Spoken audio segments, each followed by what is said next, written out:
गाठी जोड़ी रनिया के साथ जी।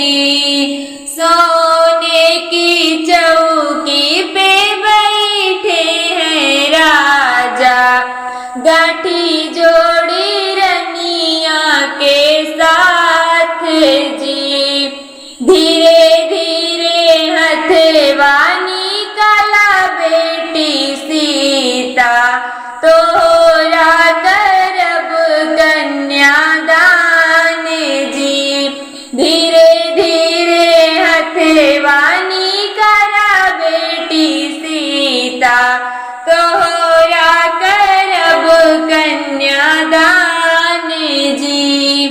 हथवानी करी बेटी बाबा आगे कैली, करई लागे बाबा कन्यादान जी।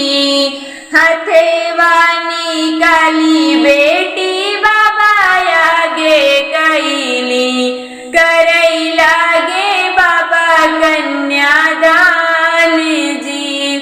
जल्दी जल्दी हथवानी काला बेटा रामचंद्र कहाँ लगाया बड़ी देर जी। जल्दी जल्दी हथवानी काला बेटा रामचंद्र कहाँ लगाया बड़ी देर जी। सीता के दान जब करई सुनैना, लागे कर जेवा में बाण जी। सीता के दान जब करई सुनैना, लागे कर जेवा में बाण जी। हमें राजा सीता जनमवा के नैया, राजा राम लई के जाय जी। हम राजा सीता जनमवा के नैया, राजा राम लई के जाय जी। इतनी वचन जब सुने राजा रामचंद्र, सासू से अरज हमारे जी।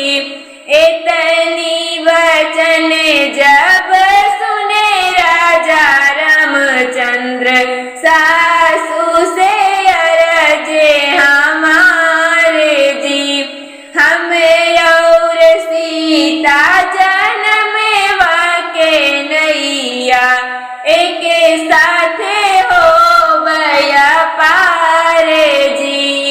हम और सीता जनमवा के नैया, एक साथ